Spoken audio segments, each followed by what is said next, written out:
Are there dealers who cheat too, and how do they cheat? Oh yeah.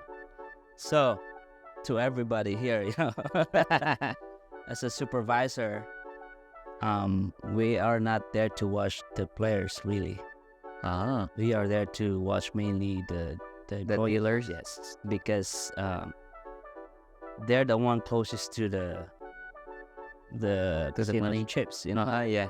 and per one guess or per one customer caught cheating, there's probably 3 dealers that I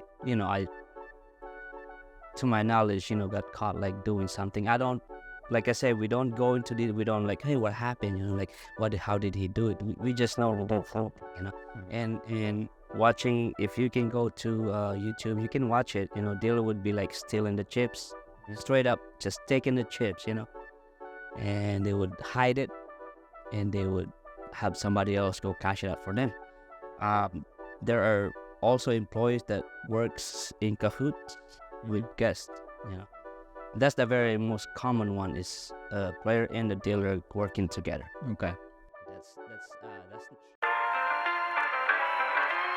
Here we are, and I would like to welcome the newest member of the CK team, Rene Bestoguey.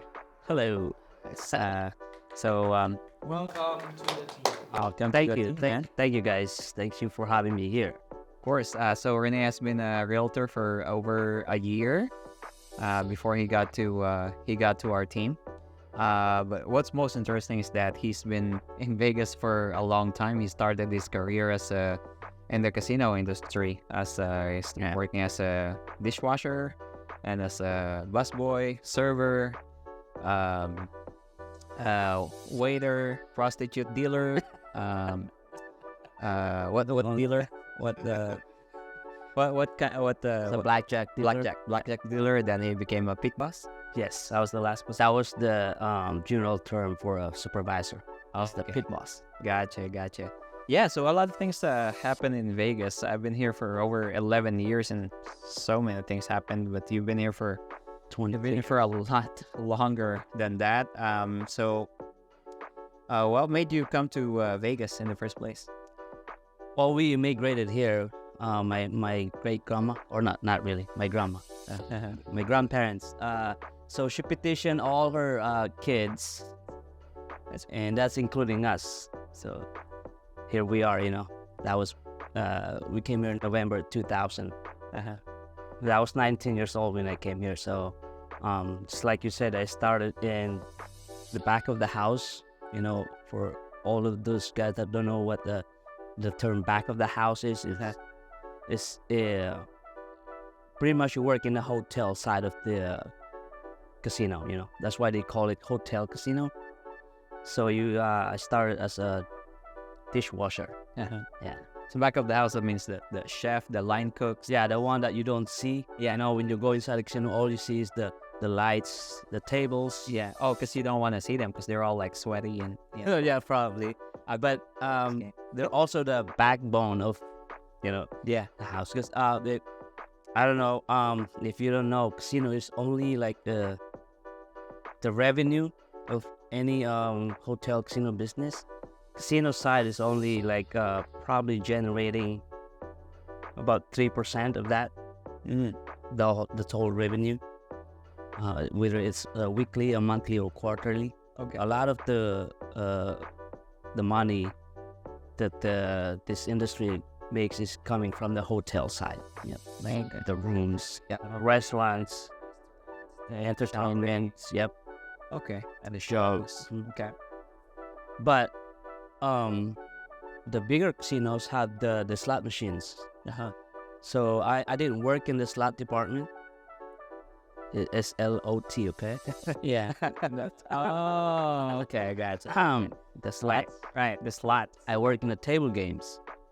And like I said, table games only generate about 3% of the total revenue. Okay. In the smaller local casinos where I worked for 17 years, which is the Gold Coast Hotel and Casino. Yeah. In the bigger places, they probably makes more, but a bulk of the profit that they make is coming from the slot machines.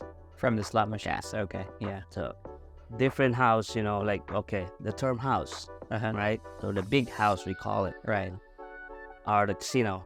So they always say, oh, the house always wins, Right.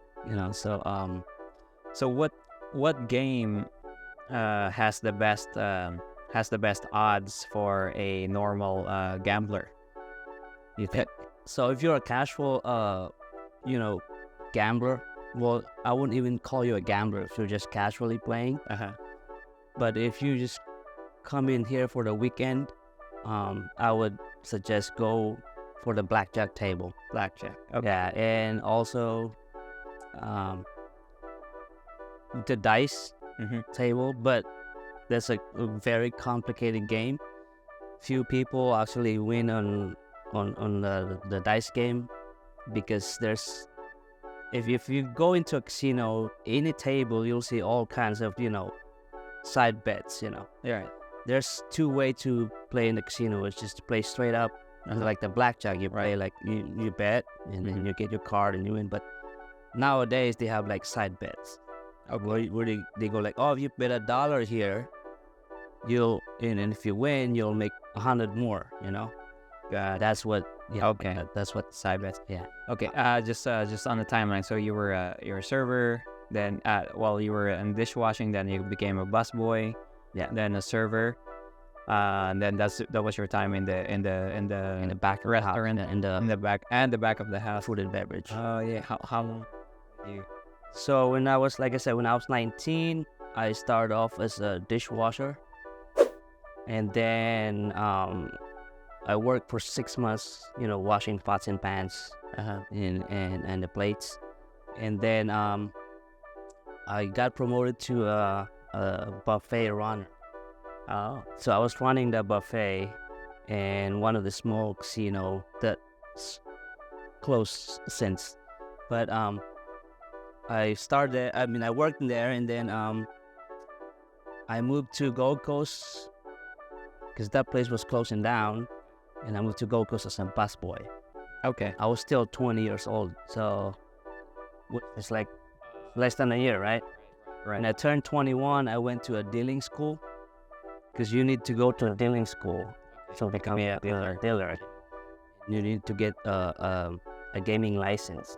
Oh, okay. So I did that maybe. So I was a busboy, and then I promoted to a server and room server. I did that for 2.5 years. Oh.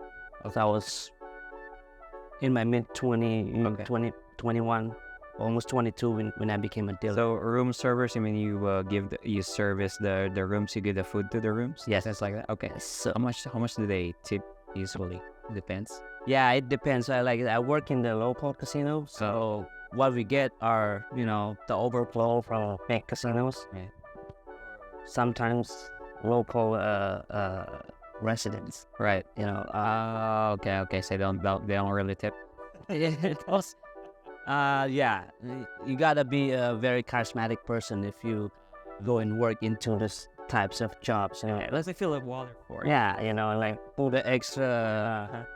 If you knock on the door and you go, like, if you're just knocking, say, this is room service, and it's gonna open it and they'll take it. But if you like do some extra, maybe like do a dance, right? I'm just kidding. But That's how you got to the slide. Yeah. But back then, tipping was those tip jobs. Yeah. Call it, like dealers, food servers.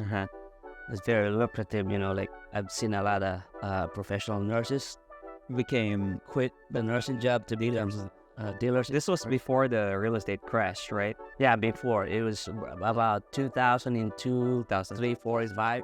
How much? Okay, during that time, how much does a dealer make in, like, let's say an 8-hour shift? Is it 8 hours or? Yeah, 8 hours. They make the minimum wage. Okay. Yeah, so they go Minimum wage. Again, we're talking about like at that time, yeah, like $5 an hour or something. it's about $7.30, something like that. $8.50. Some places pays more. But minimum wage is the Right. very low. Yeah. But then they then they get tipped. So Yeah. like if you add the tip, how much on a like a good night or an average night? Okay, so again, the tipping part is it all depends on your performance. Gotcha. So if you're a busboy that just you want to drink and you just drop Right, down right, like right. a glass or water or something, Yeah, just give them the picture. yeah, you might not get anything, because the tip goes to the server, and then the server gives the busboy the tip. Usually it's a 20% cut, Right, right. but when I was a busboy, I can manage 2 servers. I would have 2 servers. In each server would have like maybe 5 or 6 tables. So that's like 11 tables I have to go around in like this, right? But at the same time, like I said, do the extra, like instead of just like one glass of water, maybe go back like and just keep filling it up. Right, and right. Talk to them. That's good. But average, when I was a busboy, with the tip and the hourly wage, we're probably making about $12 an hour. Okay, gotcha. When you became a dealer, though, so nurses quit their jobs and became dealers, like, well, they must have been being paid, Oh yeah. right? Yeah. Like, how much did they make? There are nights that a dealer would easily, clear like $400 for a night on top of their wage, which is not a lot, more than a bus boy or a server, but it's still like, I think when I was a dealer, I think I was making $8.50 an hour. So if you make, let's say, $200 for the night, and then you get like $8.50, that's about $60. So if it's 260, it's a good day. Yeah. And then if you've heard of the Red Rock, or not the Hard Rock Hotel Casino, Right. that was the place to work before, because like I said, they were making $500 or $600 A night. How is the tipping? Let's say as a dealer, you guys get tips, right? Yeah. You guys get tips. Is the tip directly to you, or is the tip divided into the house and then Good question. When I was working as a dealer, we take the tips and then we pull it. And we have 3 shifts. Casino have the day shift, the graveyard, and the swing shift. So all shift would combine all the tips that they accumulate that day, and it would split it up. And everybody gets equal, tip. But other casino like the Win, you've probably heard about the Win. There's like a big legal, issue that opened up because CEO quit, right? CEO quit because of the CEO quit right now, right? that the Win. Yeah. Hold on. Check. Yeah. The Steve Win. Legal. I think there's the If it's the individual Steve Win, it's probably different. But the Win Casino, because the dealer were making tips, and they were making more than the supervisors. They were making so much. They were making 6 figures, and then the supervisors start dipping their hand into their tip, like taking cuts. Like, hey, we want some too.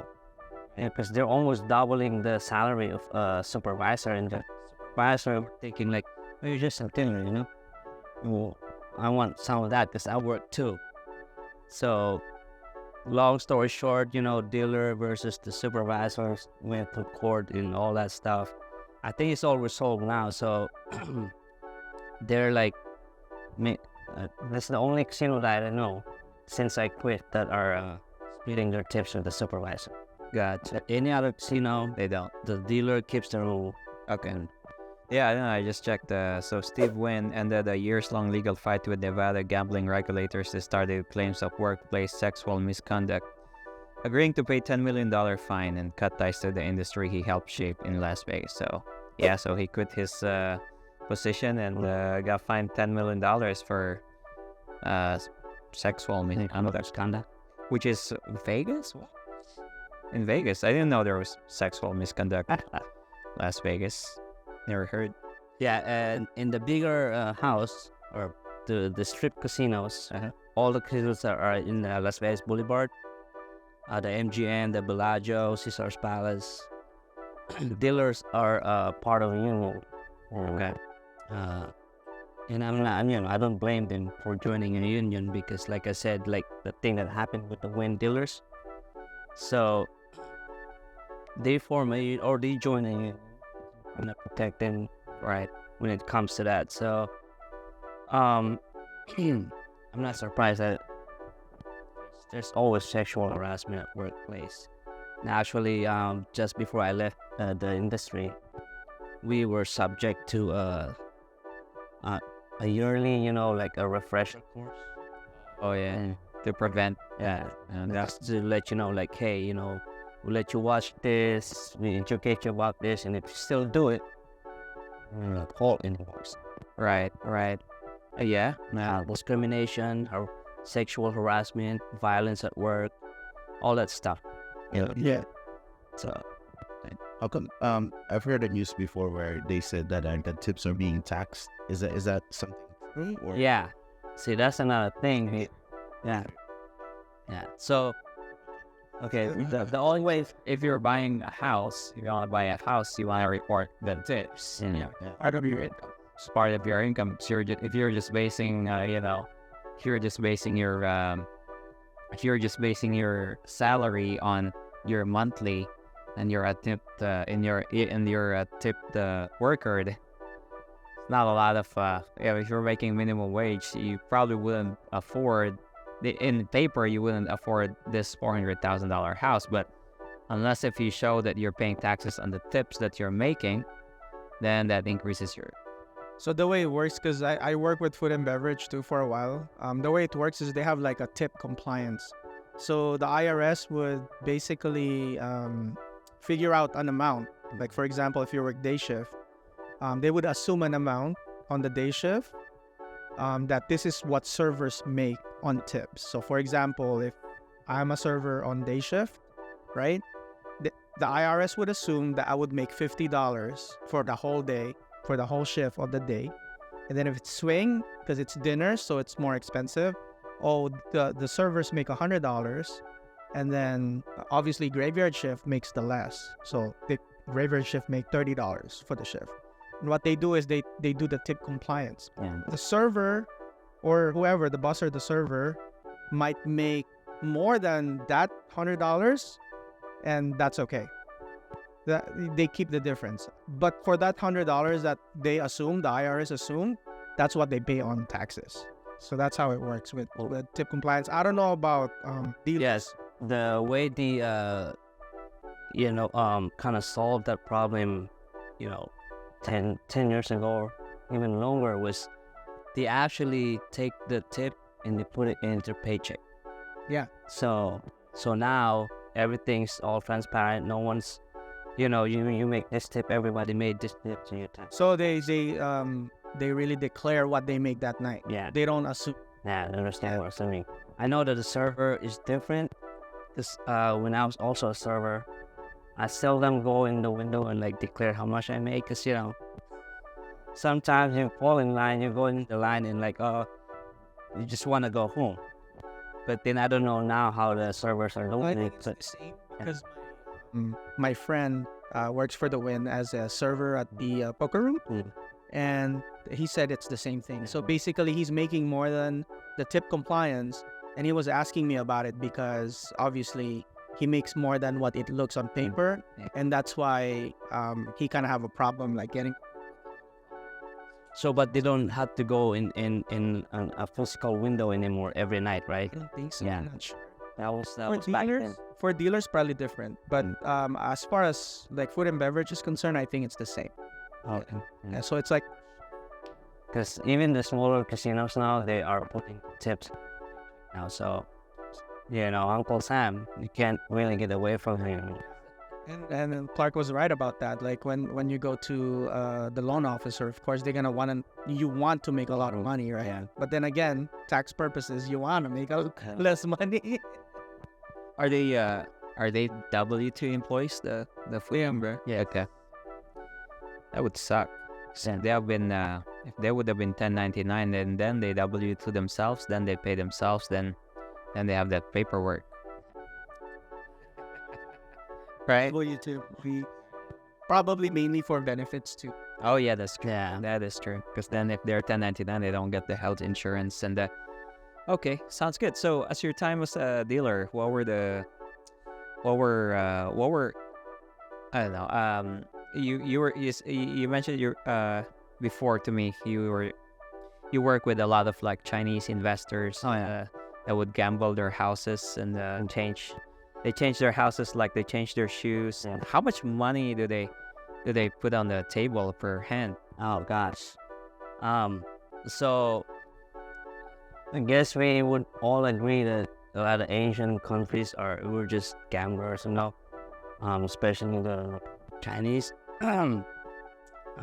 It's not like we're trying to say something bad here, but they are known for that. They teach us the card games is so know. yeah, yeah, and they're really rich. We call it the Chinese money, because yeah, so if they would come here in town and they're from the country China or Taiwan or Malaysia or even Singapore, Right. they would flaunt their money like in bricks, Yeah, they would like lay it down and because that's how they're being treated back in where they're from, like there's Macau, yes, Malaysia is a big casino destination, Right. for gamblers. Yeah, they would put a table or they would go to the window, buy the maximum, and they would come to the table and Get all the chips. yeah, so like I said, I work longest in a local casino where it's like a smaller casino where they have lower limits on the tables. So, but they're constantly betting the limit, meaning 5,000. The highest limit. Yeah, they would just put 5,000. Like it's Wow. and then I went to Caesar's Palace, and that's where I saw a $300,000 bet. Okay. Yeah, they love baccarat game. I don't know if you all know what a baccarat game is. Didn't have much of a player, but I've seen it. No, it's How do you? Okay, I think you explain. call it Lax 9, right? Okay. In the Philippines, where yeah. So there's two sides. There's the banker side and the player side. Okay. And you bet, either the banker or the player. In each side, you get 2 cards each, and then the closest to 9 wins. So the total of the 2 card, or if in the case where you have to draw a 3rd card, Okay. in the baccarat rules, the closest to 9 wins. Kind of like a blackjack. Closest to 9. Yeah. 21. Yes, So if it's a king and 8. that's the natural 8. We call that the natural 8. You don't draw a card anymore. The only card that beats that is a natural 9. It's like the king and a 9. Yeah. Or jack and 9. Yeah. So you total, like, let's say 8 and a 7 is 15. So you take the last number, that's 5. Yeah. So I know when we were kids in the Philippines, we call it lucky 9. Right. Yeah, because you go hit, or we say hit it ham, right? Baccarat is like a. Yeah, it's actually the preferred game by James Bond. So if you watch, Casino Royale, yeah, they play the baccarat. By just watching that movie, you'll probably understand the game. Okay.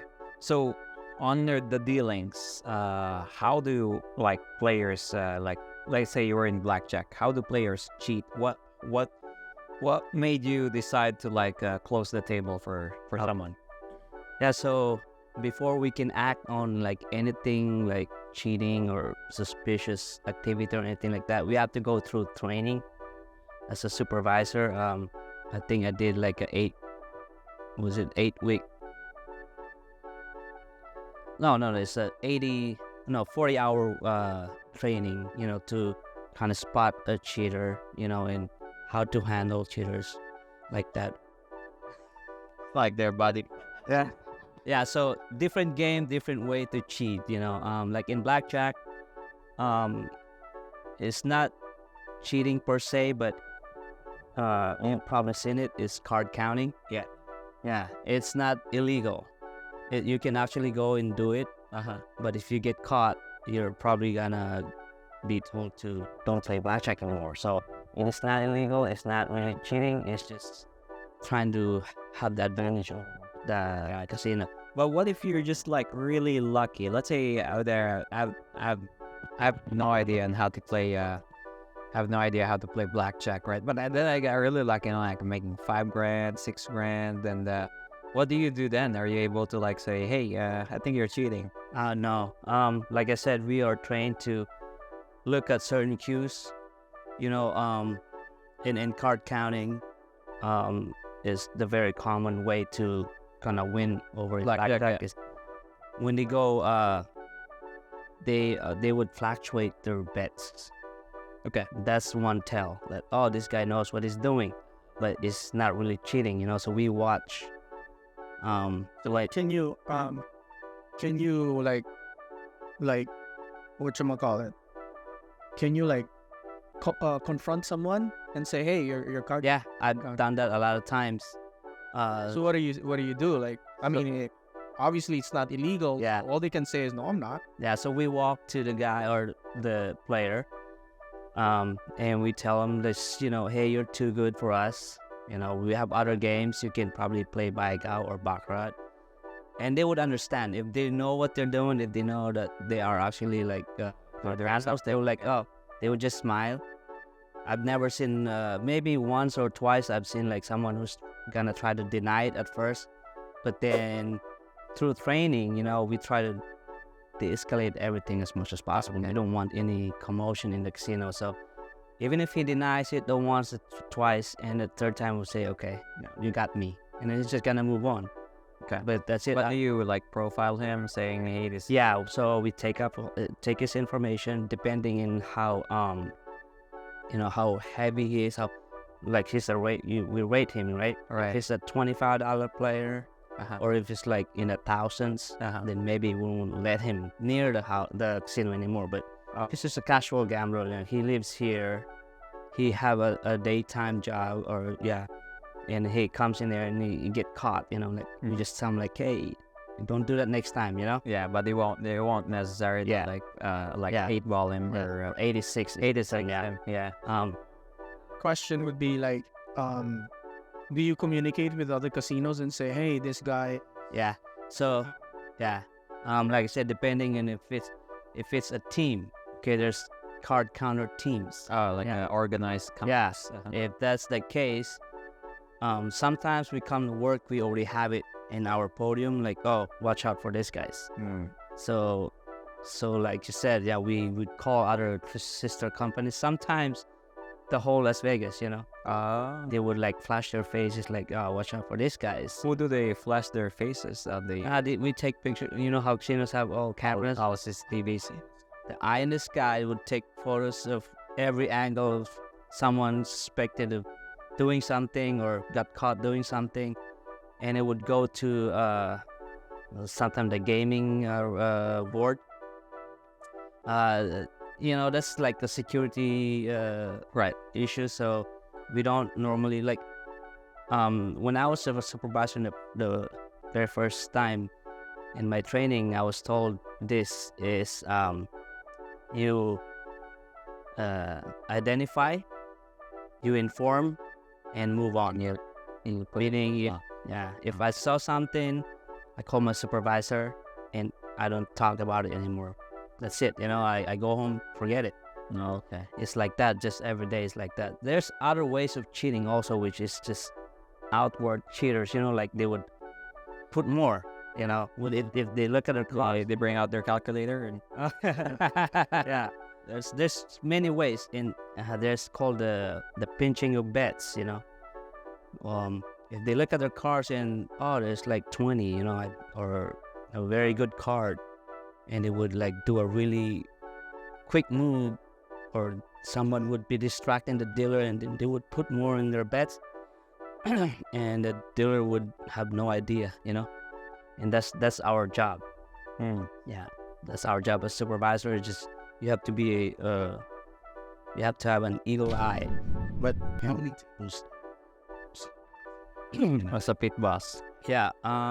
Ideally, is 4 games. So you stand in one in the middle, and all you just turn around. You see almost everything. When I moved to the Caesar's Palace, in the short of employee, Uh-huh. I've watched up to 9 games. Oh. Yeah, that is hard. Yeah, because Is it on the normal tables or on the high rollers or? on the high rollers we watch 1 game. Oh, We're talking about what's the difference in bets between the normal and the high yeah, rollers? if you go to a high roller table, Like in Caesars, for example. and Caesars, if you go to the high roller table, most of the games in there is, like I said, baccarat. Okay. And inside, okay, so a high roller baccarat pit, or we call it pit, right? There's also the private rooms within the pit. So in the high roller area, you see like $100 to 20,000, Okay. something like that. But if you go in the private rooms, this is where Dana White's go and play, Floyd Mayweather go and play. I've seen Tom Brady. Their limit is like whichever. I know it's 300 grand. I don't think there's a no limit table, but these people, they do their business in a private closed room, so I don't know. But I know that the private room go as high as $300,000 a Do hand. they have cameras on the Yeah. private rooms? They have Everywhere. they have all the cameras in the private room, Okay. every angle. Is it true? Like even if you go outside, like on the sidewalk, there's cameras. Yes, yes. Wow. Yeah, so Okay. And then how many times does dealer change? So if you're sitting on a table, how many times do they rotate? Because I know I've seen somebody before, like on the when the game is done, then they would yeah, rotate, and then it seems like they do it frequently. yeah. How long does it? It's every hour. Some places I've heard they do it hour in 20. In Caesar's Palace, they do like 1 hour or hour 20. Stand in one spot for 1 hour and 20 minutes. Somebody will come, take them. They go on break for 20 minutes. When they come back, they go to a different table, and they do hour 20 there, and it just goes around like that. Other places, they do 40-minute work, 20-minute break, 1 hour work, 20-minute break. It all depends. Is that to prevent cheating? That's why they don't go back to their station Not after the break. not exactly. And it's just like standing in one spot, doing one motion. So it's and they're entitled at least to an hour break. Oh yeah.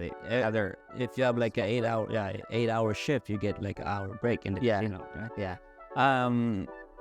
Circling back to that, are there dealers who cheat too, and how do they cheat? Oh yeah. So to everybody here, as a supervisor, we are not there to watch the players really. Ah. We are there to watch mainly the dealers? Yes, because they're the one closest to the casino chips, Yeah. and per one guess, or per one customer caught cheating, there's probably 3 dealers that I to my knowledge got caught like doing something. I don't, like I said, we don't go into we don't like, hey, what happened, like how did he do it. We just know, and watching, if you can go to YouTube, you can watch it. Dealer would be like stealing the chips, straight up just taking the chips, and they would hide it, and they would have somebody else go cash it out for them. There are also employees that works in cahoots with guests. That's the very most common one, is a player and the dealer working together. Okay. That's Shuffle the cards. Yeah. And it's not just one set of cards. yeah. There's So how do they manage to cheat? the players or the both of them. They manage to cheat. It gets shuffled. Yeah. Like Or random. maybe they pay you more. So if let's say you win, and let's say I'm the dealer and you're the player, I can like 3. Or like I said, the player would be doing what I said all the time. They would be adding, and the dealer would be oblivious, like pretend like he didn't see. Cause as a dealer, I was a dealer for a year and a half, and it's easy to see like any kind of sudden movement, cause you're so close to them. So if you're dealing and you're a good dealer, just there to do your job, you don't want to do anything, you will right away spot something and you would inform your supervisor, and then you move on. That's it. So you identify and inform and you move on. Same thing with me, because I don't do the final say. Like let's say, oh, this guy is cheating or card counting. I don't just go like, hey, you're out of here. I still have to inform my boss, like Your boss, they call and they would verify the eye in the sky. They would say like, oh yeah, you're right, good job, right? And then your next job is to go there and just stop the guy and like, hey, if it's something like I said, cheating, we just call the security, and then just escort them out. But anything, Have you just escorted out a dealer before? I've seen dealers in handcuffs. Yeah. Like, were you the one that? No. I was working and I think I was on break. When I went on break, I came back and they were always saying like, oh, she got, scored or he got scored. And like, what happened? Like, oh, okay, that's it. But Does like cheating discriminate, or is it like a diversity of people doing the cheating? oh yeah, all kinds. I've seen all kinds. I don't want to mention the where they're from or anything, but that's why there's background checks in employment. When you're like trying to apply for something, they do background checks, especially in the casino where we are handling money. And if they go like they check your background, like this guy's like credit score is so bad, he owes a lot of people. They would think right away like, oh, you're a risk, Yeah. That so that's why there's background checks. They would see that, oh, 10 years ago you did this exact same thing in the casino, and why would we be hiring you? And I'd be doing it again. Gotcha. So Okay, so when 1 October happened, what changes happened in the casino industry? oh yeah, that's like I said, the refresher course, the sexual harassment, the discrimination. One other thing that added is the active shooter. Okay. Yeah. So everyone was put into a room, and we all studied, like we all watched tapes, like if there's an active shooter, what should you do as a dealer, as a supervisor, as an employee, right? So after the 1st of October, security definitely becomes tighter. Yeah. We were like, when I was in Caesar's Palace, most of the time that I was working there, in the 8 hours that I worked there, probably majority of what I do is check IDs. Like just, hey, your ID. As soon as you don't look like a 21 or you kind of look like 21, check your ID. Same thing with that's the security's job to check like if they're coming in bulky clothing. But this is even before the October one. Anyone that comes in a hood, we would always tell them like, sir or ma'am, can you remove the hood, Right. Okay. I didn't know the reasoning then, but it's all kinds of crazy people that come in, and the casino, they just want to protect their properties. Right. So, There's a quick reaction force, right, on the casinos. Is that after 1 October, or were there day before?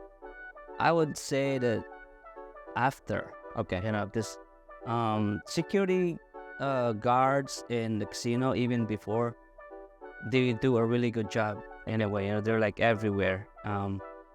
But after, they are now like, I've seen like they carry, Oh, their arms. their arm. Okay. Gotcha. So it's reaction force. Is this a new? No, is this a new thing? Like a SWAT kind of thing? I'm not sure. Is this the casino has Is it the art? they're like mobile security guards that are more trained and they're armed. Yeah. Is this per casino now that they have their own? Yeah, I would think so. You know that would happen because, like I said before, security guard are just the inside of the casino. You see security guards just everywhere, every corner. But in the outside, you see them mobile. They're like riding bicycles, and they're like Oh, for private security for the casinos? they have. Oh, okay, gotcha. And some of them are Yeah. personnel. And if you're in the strip, you see the metro with the yellow. Those are they call them mobile. So they don't have a car. They just walk. They really are The yellow. Yeah, yellow metro. Very cool. So I know you became a realtor after the pandemic, but what changes have you seen? What happened during the pandemic? How did it affect the casino industry in your point of view? So right when they closed down the casino, all the from the probably vice president down, they all get sad. Like basically we were on furlough, but the key employees, key personnel, they're still working remotely at Like home. Yeah. Oh, I know the Yeah. security guys are still there. Yeah. And then when the casino finally opened back up, and they start calling people back in, to come to work, a lot of them didn't want to go back. One of them was me. I got the call, and I go like, oh, I don't think I want to do it anymore. So I did go back, and I went and get my license, right? Until now, they're actually they're short-handed. And I don't, it's something to do with the Great Resignation, that month of November. And if I remember exactly, the month that I quit was November too. So it's like everyone got laid off, and when they got called back in, they just didn't want to go. A lot of them went into the medical field, because if you go to let's say go to a dentist, right? On the front desk, I can tell right away, like, they're probably like HR employees somewhere, and they don't want to go back to casino. Just want to do this, making the same maybe. Because casino is a very high-paced job. Yeah, and it's a very, yeah, that's right. Yeah, that's what happened. People, a lot of the countries, even after the casino opened, we got the United States mainly was close to a lot of countries, right? Like nobody can come here. Oh yeah, Like that, yeah. So right now, do you think they recovered or no? Yes, they did. I would, yeah. Like I said, casino, you don't beat the house. Casino always wins. The house always wins. So Right. even with the short-handed staff, and they would maybe get the clients like not at 100% full capacity, they would still be making money. Okay. So Yeah. Okay. So what do you think with when there's a Resorts World open and during the pandemic, and now Durango is hiring thousands of workers, and Sphere is also hiring people. What do you think about that? Do you think they could fill up jobs or? yeah, it's a good thing that the Rango is actually opening. Mhm. And that's more like the station casinos are more like catered to local. Yeah, local. right? Yep, you're exactly right about that. We have the station casinos and the Boyd gaming casinos that cater to local, and they're big corporations. So the Durango, if they're hiring, like, last time I checked was 1,200, maybe 1,200. Those are like the hotel staff and casino, because I'm sure that all the key employees are already in place. They take Gotcha. from other properties. They just shuffle around their their managerial stuff, right? The Right. executives. So they're hiring 1,200 employees to come in and just put application in, but And I don't blame them if they do like a lot of this over hiring. They would hire like more than they need. Why And do they do that? Why do you think they do that? I'd say that they're like looking ahead. That some people would work for 1-2 weeks and they would quit. Because Gotcha. there's a thing, you don't know how a property or like casino or a hotel would do. On paper it looks good. Like we've seen the Red Dragon. Even the Red the Resorts World. In the beginning, everyone is like talking, like hyping up the place. Right. Because it's a brand name. And when they open up, I was in MGM by that time, and then we have employees coming back. We have like people like wanting to come back to MGM. The one From that Resorts World. from Resorts World. Why are they not getting these hours? So yeah, I want my old job back. It's Resorts World. There, it wasn't what it was hyped up to be. You know what? So the Durango, I'm hoping that they would hire the locals. The locals. And it looks promising. It looks like I said on paper Okay, that's that they would be treating the employees really good. But don't be surprised if 6 months later and they were like, oh, they're hiring more. right. You know what I mean? Like, oh, I thought you hired all that you need. Right. So I was reading up the history of Las Vegas. 50s when there was like a boom of casinos that opened up, but they closed within 5 to 10 years. So I'm kind of seeing the same thing here in Vegas. There's like so many casinos that opened from like 2020. You have the Circa.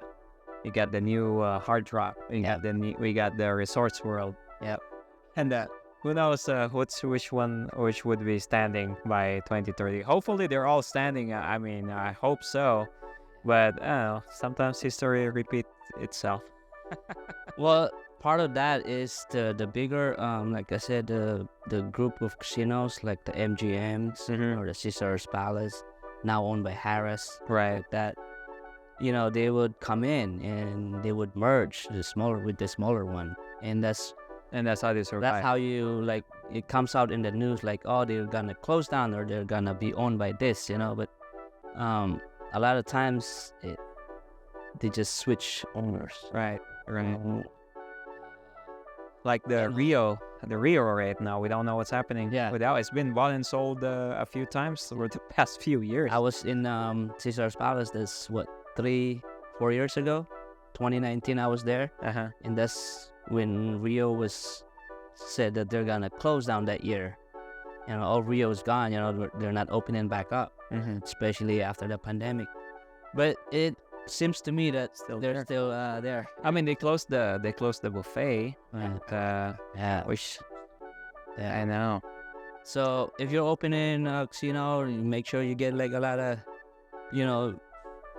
some happening.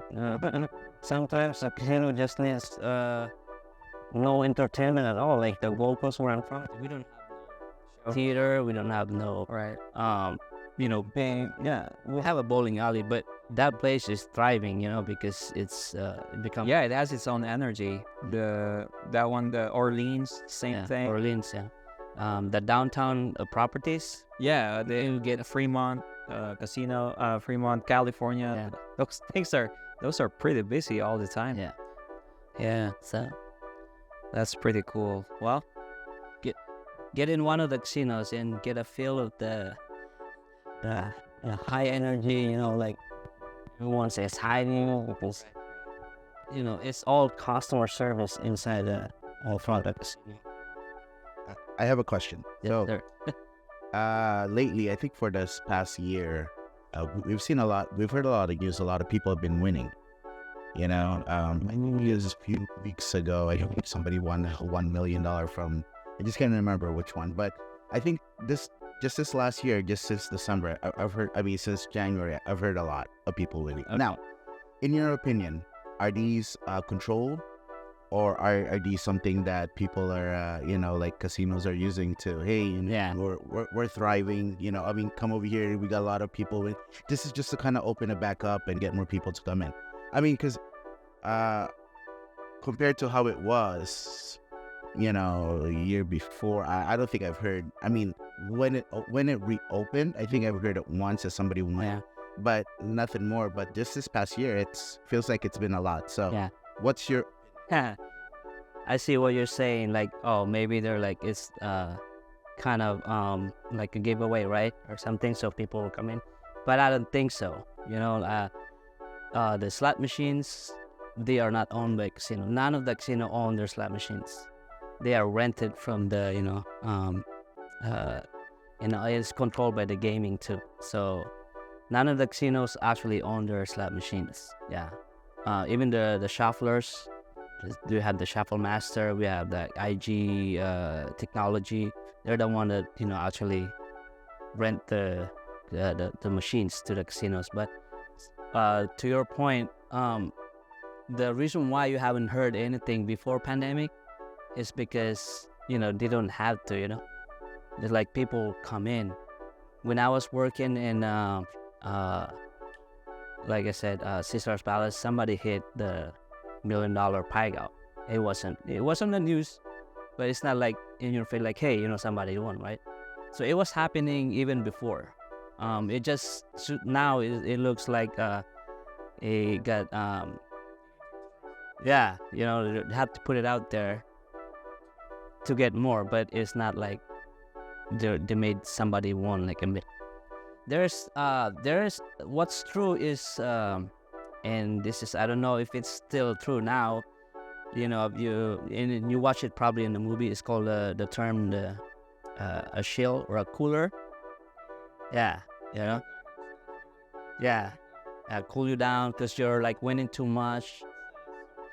This is, believe it or not, the owners that they have coolers, or they have like the belief that they would throw like a penny under the table. So if you go Bad luck. if you go to a casino, you'll see that. There's also the term shill. I don't know if it's like really, I've never confirmed it to be true, but I've seen it in movies and I've heard it from my co-workers who've been in the casino industry for a lot longer than I am. And the way it did it, they would have like a guide inside her, that would, if it's the table is dead, and if you're a guest, you don't want to go play that to that dead game, right? So a shill would come and like start playing, and then and then part of the again. Yeah, like I said, this is not confirmed, or like I could see that. I could see that. Like if you go like walk around like LA or Las Vegas Boulevard, and you see those guys like doing magic shows, and a lot of the guys who are participating are their friends. Yeah, Just so they can get that. It's almost seem like a scam, right? But Yeah. Well, shows too, or those games. Yeah. They show someone winning, but that's they're in all in cahoots, so that the other guy comes in and says so. So in the casino, when I was in Caesar's Palace, I always see this one guy, and he admitted to me, again, I don't know if, people, you don't really trust them in the first conversation or first time you met them, right? But according to this guy, he plays there, and he would sit there, and he would pick like a dead game, like the table where there's no one playing, and he would play, and he would hype it up. He would talk to the dealer, and next thing a guest comes over and like, oh, this guy seems like he's winning, or it's a very positive energy between him and the dealer. And as a guest, I would sit down also and play, but he uses his own money. He called like, I know the guy, I know the president, the owner, or whatnot. And I'm a long-time friend of the family, blah blah. But so I don't know if he was directly employed by to do that, or he's doing it on his own because he's a good friend of them, or he just wanna have a good conversation with. When you're walking around the casino, and then there's this one lonely dealer with no one playing, and you try to avoid eye contact. Yeah. Oh yeah. I feel so bad. Like, That is either he's in his last hour of his shift, or something happened at home.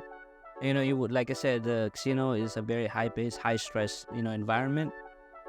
The thing is, it's the supervisor's too job to, like, hey, you know what, I know you're tired, I know you're probably sleepy, you have another job maybe, but try to, like, cheer up, so you cheer him up. Well, that's what I do is I was a supervisor, like, I kind of understand, like, their situation, even if maybe if it's not true, I just go like, hey, strike up a small conversation. Yeah, cheer them up. Because when their energy goes up, then they attract more. Because the thing about dealer is, I know that they pull their tips, right?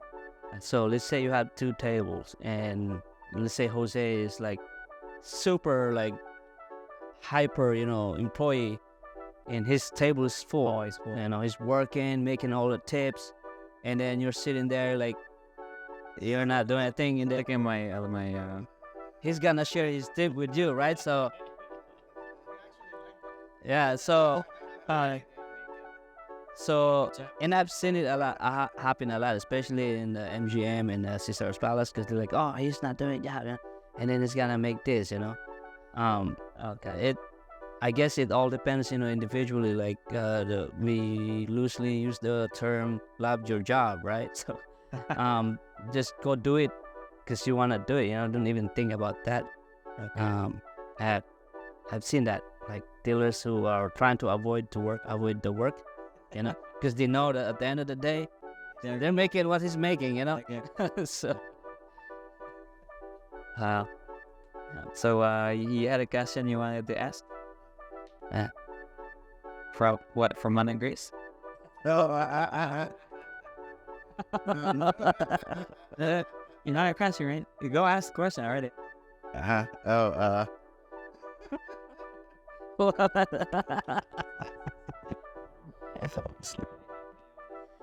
Hey, this is what we can do. We can one day all go to a blackjack table, because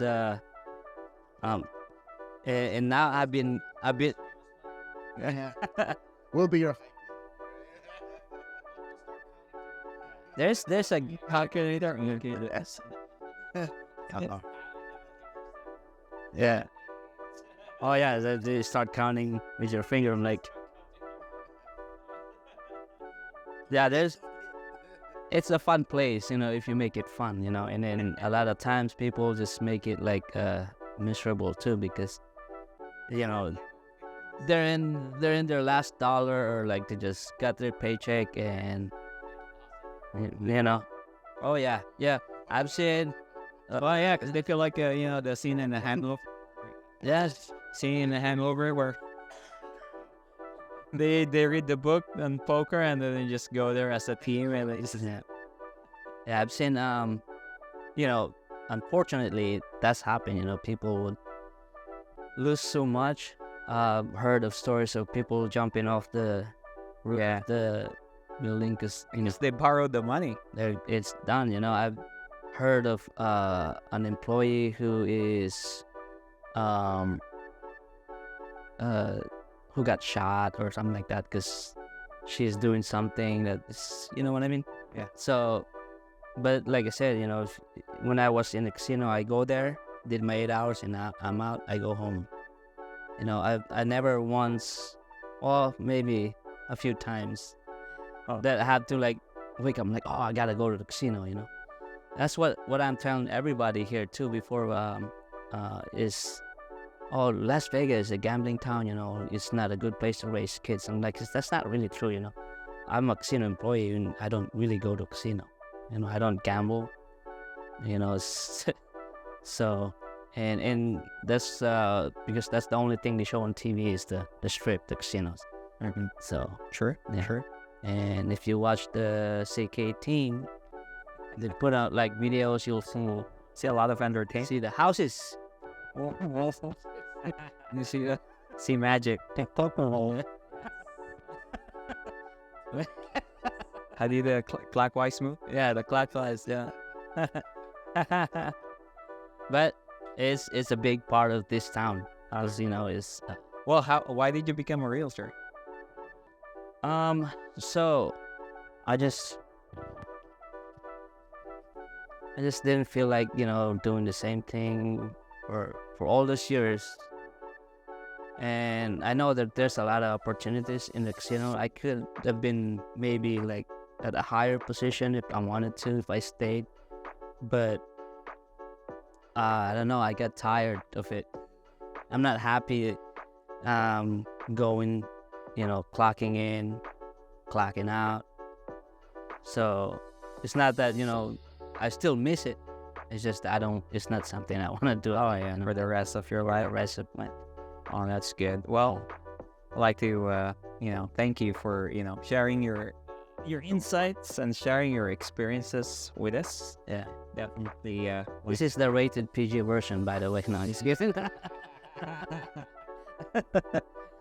So, do you guys have any questions?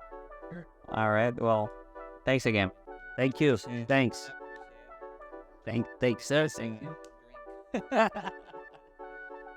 Oh, that concludes the CK Team podcast for this month. I'll see you guys next time. Goodbye. Peace.